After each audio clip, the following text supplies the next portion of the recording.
Good morning, everybody. Mestre Capoeira, Tokyo, Japan.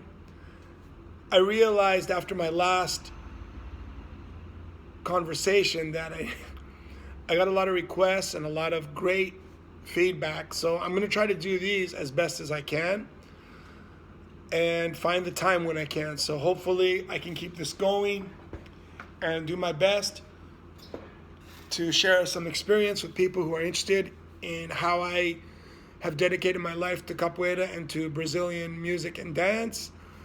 And I hope that this videos help. So here we go. This is my second one. I'm going to start putting them on YouTube. That's through the really good advice from Bobby, a really good friend of mine, and I want to make sure that I'm doing things right. Okay? So, what's today's topic? This morning when I was coming to the academia, I was thinking about something that somebody had asked when I was at a batizado recently. And they'd asked me, what's the value of a cordón, the capoeira belt?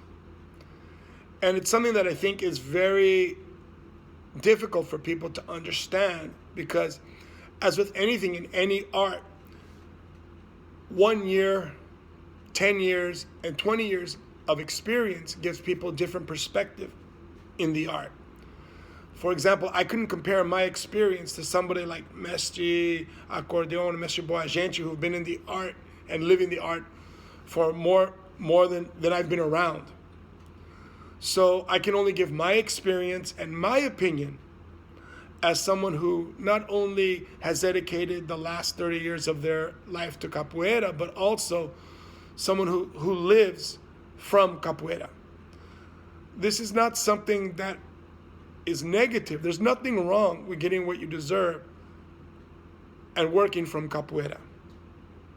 Whenever a person comes in, we have to keep the business side in mind so that we can keep our academia doors open, so I can feed my family, so I can pay the lights, so I can pay the rent. So when we talk about the cordón, I think what I have seen the cordón system or the capoeira belt system is like with any other martial arts or ranking in the world. Once it becomes commercialized, there are people who are going to use it to commercialize and just to make money. To be honest, that's going to happen no matter what. And there were times in my life where I thought, oh, that's wrong, and I was negative, and I have to protect capoeira, blah, blah, blah. But you know what? If you look at the greatness of capoeira and how it's been around for 400 years, somebody very wise once told me, capoeira's been around for 400 years. It doesn't need anybody to protect it. And it'll continue to go. And I truly believe that. So, what is a cordón? I wrote some notes today hoping to be a little bit more organized and be able to do things in a more practical way. So this is my opinion. You don't have to agree. It's just an opinion. I think that as I've traveled, when I was traveling through Europe, through experience in Brazil, experience in America, especially now in Asia, where capoeira is so far from Brazil, and the language accessibility for people in Asia, for Portuguese and for the dynamics, even in English, is so very difficult to communicate culture. But that's a different topic. So let's stay on point with cordons.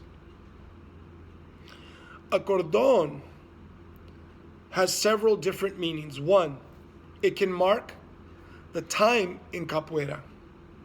Some groups, some teachers just give cordon every year, whether the quality has changed or not, whether they have requirements or not. And if the cordon system isn't balanced, that creates conflict within that group. First and foremost, a cordon only has value of what we put into it or what other people support us in. There are people who don't support my cordon. I can't do anything about it. There are people who do. That's the reality of anything that's intangible, that we have to believe in. So, the first point is a cordon is awarded by a group to a capoeira who has dedicated a certain amount of time or paid a certain amount of money. Either or, it's the opinion of that group. So if your group doesn't give cordons easy, does it matter that another group does? Of course, as human beings, we feel like, wait, why are they doing that? Why doing? But you know what? There's really no way to control it. No matter how many federations, no matter how many groups, no matter how many masters, no matter how much the community is involved, cordons are really arbitrary and can be, not arbitrary, I'll take that back, but it can be as easy as just a master shows up every year, which we see a lot in Asia, shows up, no real communication with groups, give the cordon, get paid their workshop, bachizado fees, and leave. That's the dynamic of the system now. Is it right or wrong? That's everybody's opinion. Whether you want to participate in that or not is your own choice. There were times that I criticized the system, but now I realize, look, it's my choice. Just like the Roda, it's your choice to go in or not to go in. One thing, my Papay Damion, really old, not old, but he's about 75 and a really amazing person. He's a musician here, old school from Rio de Janeiro. Damion de Salza, I'll use his name because he's like my father, adopted father here in Japan. He told me one time, "Ô, Sucuri, escravidão não acabou. Você não tem que fazer nada para ninguém." So, slavery is over. You owe nothing or you have to do nothing you don't want to. This is the dynamics of capoeira, which I think is very important. We're based on slave culture from Brazil. It's over. You don't owe anybody anything. So, the cordon is only the value you put into it. Now, I'm going to show you how I perceive the cordon. So, I've had groups under me, and I've participated in bachizados where people have gotten cordons, which I felt don't have the level that it should for that cordon. But here's the thing.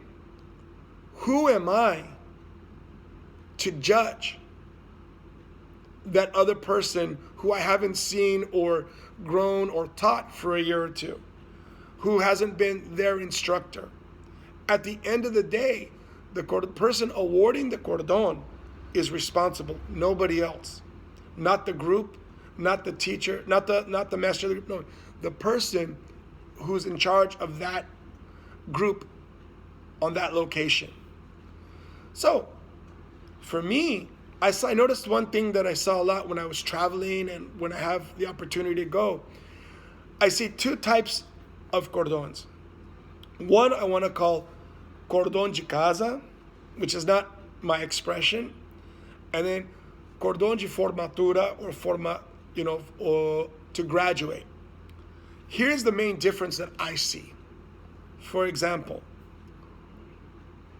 cordon de casa, you have now people who are doing capoeira for 10, 20, 30 years in a group. I am blessed to have students who have been with me for over 15, almost 20 years. They have other lives besides capoeira. There will never be someone who's completely involved in capoeira. Why? Because we're human beings. We have to eat. We have to go to family events. There's no one who's 24/7 capoeira, no matter who likes to say they are. Because you have to sleep. Unless you're dreaming about capoeira all the time, and I don't know if that's even healthy, but I love capoeira and every day. I'm involved in capoeira and Brazilian music and dance, but I'm not 24/7 because it's impossible. But we do have people who are involved, who come to class regularly, who pay their fees, who support the academia, who go to events, who support visiting instructors and masters. Are these people to be less valued than someone who's trying to become cordon de formatura, or what I consider someone who wants to take the responsibility of becoming an instructor or a leader in the group or in capoeira?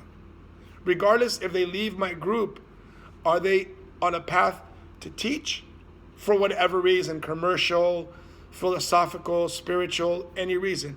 Are they on a path to teach capoeira or to make money from it. For example, doing workshops, being involved, having other groups call, and having their fees paid for? Or are they someone who's living capoeira as part of their life? I think this is very important because not everyone is going to be hardcore capoeira for 20 years and say, okay, now they deserve to be a mestre. I don't think that's logical or even practical. Yes, there are people who do it. I'm not putting that down, but I am saying we have to think about these cordon de casa. For example, I have students, 10, 15 adults who have been with me for over 10 years each, some of them over 15. Should I hold them back? Should I not? What is the value of their cordon? This is where I take a stand. When people ask me, is that person formado? Is that person graduated? Is that person an instructor? I have to lead and clearly say, that person is a cordon de casa, has a lot of experience of value. Are they an instructor level? I have to be clear and have the confidence and the understanding, yes or no. I make that decision in my academia, in my group that I am constantly involved with. So, yes, I have cordon de casa. Are they leveling up in cordon? Yes. Is the value the same as somebody who's professionally doing capoeira to teach, to lead, to do? No, but it doesn't mean that the value is less. Because there are people who have been fantastic parts of groups and have been around forever, and they give so much to capoeira without indirectly being involved in it all the time. Because capoeira is not just the roda, but the whole community around it. So these cordon de casa, or cordons of the house or of your academia, are also very important. The standards are more time relevant versus skill, quality, knowledge relevant. Why? Because they've been around forever. These are cordon de casas. I have these. On the other side, we have cordons, what I call cordons de formatura, who are people who have actively searched or looked for information and tried to develop their own base in capoeira, or what we do, Afro-Brazilian culture, Afro-descendente cultura, and are part of capoeira in a more, not as a hobby that they've been doing forever, but as something that's part of their life. It doesn't devaluate that. It doesn't devaluate one or the other. It's just different paths in their capoeira journey. For example, if somebody comes in and they're like, okay, I want to, and I have, my adopted nephew's a fantastic example. He's been doing capoeira since he was 7. Now he's going to school in the States. He does everything. Sings, berimbau. He knows the history of capoeira, the rituals, Afro-Brazilian dance, samba. He's done shows, everything. But right now he's going in school. So does that mean it's because this last year he hasn't had the opportunity to train capoeira as much as he'd like to, or travel, that he losing? Although he still plays music, still practices him by himself, he still practices by himself, he's still training, and he's doing everything. So we have to keep those things in mind when we award cordon. And this person when he got his formatura, or his blue cordon, which is in our group, graduated, he had a education of a set format that I created for what I believe he needed to get that cordon. There are people who have the same level cordon, but don't have that complete education in capoeira. Different paths: cordon de casa, cordon de formatura. This one is more time-based, while this one is more interactive-based, or more based on how deep and how hard and how much information they live with of capoeira. Remember, cordon is just a piece of material that you wrap around your waist, it only has the value that we put into it. If somebody doesn't value it, that's their choice. If you don't know why, then that's your responsibility to go out and learn. Why? Ask. If people don't want to help you, they don't help you. If people want to help you, they'll help you. In the path of capoeira, we see these cordons that the students wear, and we aspire to have those ranks. Whether it's time-based, cordon de casa, or formatura-based, somebody who's literally trying to make their path or their identity in capoeira. I really feel that sometimes cordons get politicized, and we don't need to, because at the end of the day, cordon is just like money, paper. It's if the value somebody has in it. If we don't value money, then it really doesn't have any value. It's used paper, actually. So we put the value in cordon as a community or as a person. And I really believe it's up to each individual capoeirista to put the value of their cordon they want to put. For example, people want cordons faster. Some people don't want the responsibility of the cordons. That's fine. I just thought I would share some of these ideas about cordon because I was thinking about it a lot. I'm always thinking about it, but last night, this morning, I woke up thinking about it, so I thought I'd share that with you guys. So what is a cordon? Cordon is the value we put in it. Are there different reasons for getting a cordon, for not getting a cordon? Yes. One thing I would say though, if you have questions about cordons, instructors, teachers, masters should be clear and tell the person getting a cordon or not getting a cordon why or why not they're receiving their next graduation and which side. Just handing out a cordon is actually a very powerful thing to do. You're giving affirmation to an identity of capoeira. Some people work very hard for cordons and it takes a long time. Some people don't and they get it easy. But then again, a cordon is just something we give, but that we as mestres, contramestres, professores, instructores, people running capoeira groups, leadership, it's a very difficult thing to decide every year, every 2 years.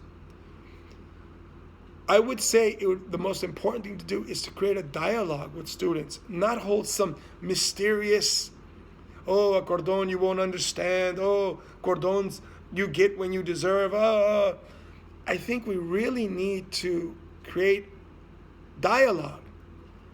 Why? Because people are putting time, energy, and resources in to capoeira. Would you go to a restaurant and ask somebody, oh, what's on the dinner plate? And they say, oh, don't worry, you'll get it. What? Will you go to a movie and you walked into the movie theater and you go, okay, what's playing? Oh, don't worry, it's a good movie. No, we don't work that way. As human beings, we don't work that, especially as people who are paying for a service, paying for capoeira classes. As instructors, we need to create a good dialogue and a good dynamic and communicate why or why not we're giving the cordon. These are just a couple of thoughts about cordon. I welcome any feedback. I know I can't cover everything in 20 minutes. Like I said, groups give cordons for different reasons. If I can only know what I'm doing for my group, I cannot judge other groups. I used to. I don't anymore. Why? It's my choice. Same thing. If somebody says, oh, can you come? We're going to do this. Can you support our batizado, or I'm going to give this cordon? If I don't agree, I don't have to go. If I agree, I go. It's up to me. Maybe I say I want to go because the money's good. Maybe I don't want to go because the money's bad. But again, we are obligated to nothing in capoeira.